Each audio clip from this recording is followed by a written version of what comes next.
This is Robin on the Road, your concierge for all things travel, and today I'd like to take you on a tour with me of Mulberry Row at Monticello, home of 3rd President Thomas Jefferson. Pack your bags, let's go! Head out of the house toward the pond and Mulberry Row, a 1,300-foot road of ever-changing dwellings, where free and indentured whites lived along with free and enslaved blacks. The row was once lined with 25 dwellings, workshops, and storage buildings. The names of over 85 people are known. You are walking in their footsteps of the people who worked and lived here 200 years ago. Remains of 4 original structures and some created hint at their life. It is the product of more than 50 years of archaeology and study. I will walk Mulberry Road from east to west, making the first building we encounter the stable.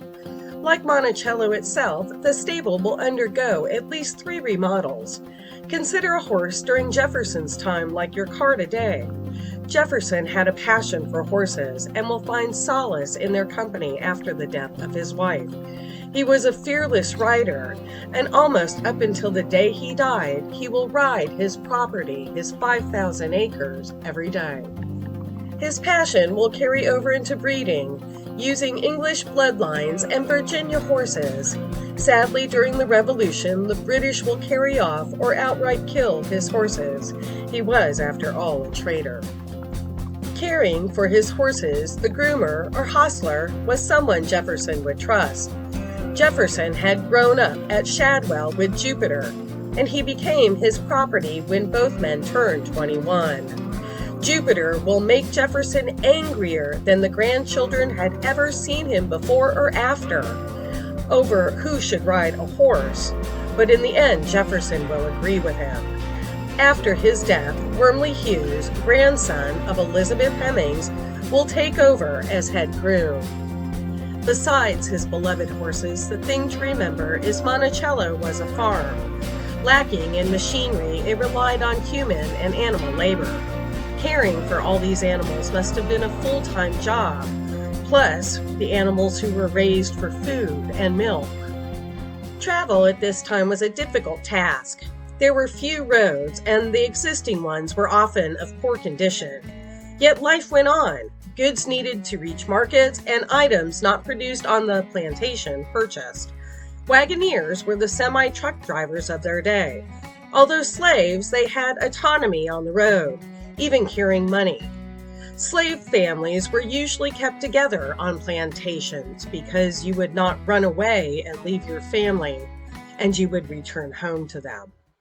The next location on Mulberry Road were slave quarters. At one time, there was a large building that would house several families, but after a fire and as times changed, single-family dwellings were built. John Hemings most likely built slave quarters TR&S, and they will house individual Heming family units, including Sally and her children. Because of his status and skills, John Hemings earned a living. He and his wife Priscilla enjoyed a better living than most of the slaves, and their house reflects that. He could read and write, and Jefferson allowed for Bible reading and Christianity. The enslaved on Mulberry Road were skilled workers, and many made money on their skills, like John Hemings. But for unskilled laborers, living conditions were harsh. Slavery at Monticello tours begin at the Hemings cabin. In his life, Jefferson inherited 187 slaves, purchased fewer than 20 mainly because of marriage, sold 110 enslaved, mostly due to debt.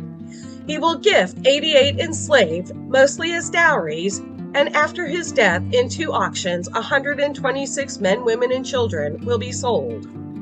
Beyond the livestock and crops were the weaving and textiles. During the Revolution, England conducted an embargo and cloth could not be purchased from them. Jefferson will employ enslaved women to spin cotton, hemp, and wool, and weavers to make it into cloth.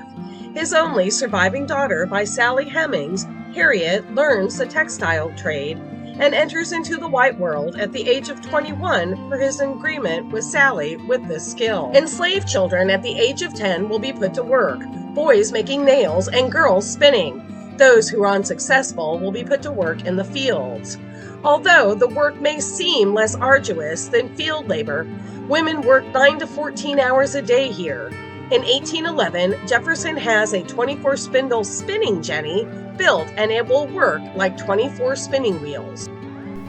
The next dwelling on Mulberry Road was a slave cabin, and the building next to that was a wash house until it was moved to the South Pavilion cellar in 1809. A stone house was built there to house a slave family, and today the remains of that building tell the story of the Levi family.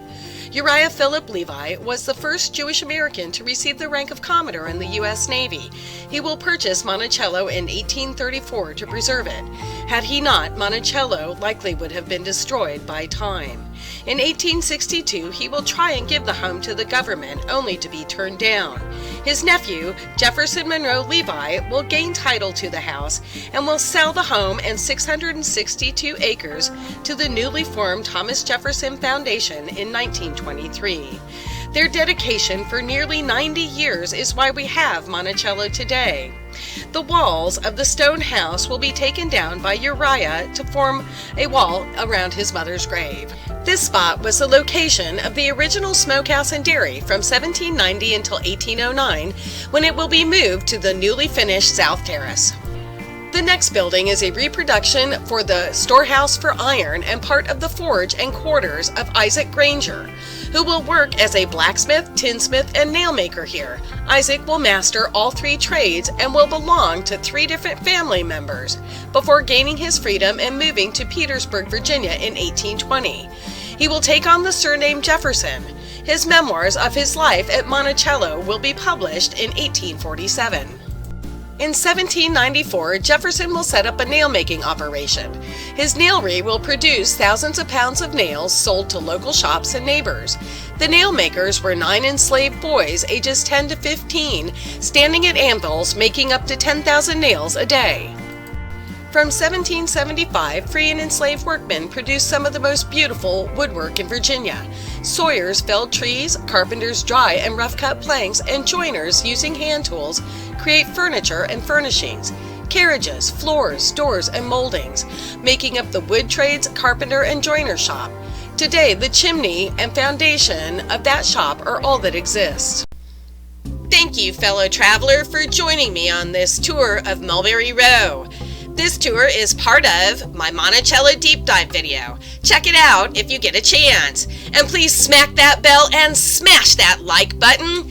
And check out my latest video on Farmville, a great little town with wonderful shopping, excellent food, and a wonderful weekend getaway. Until that time, this is Robin on the Road, your concierge for all things travel, and I hope to see you out there on an adventure of your own. Until then, safe travels.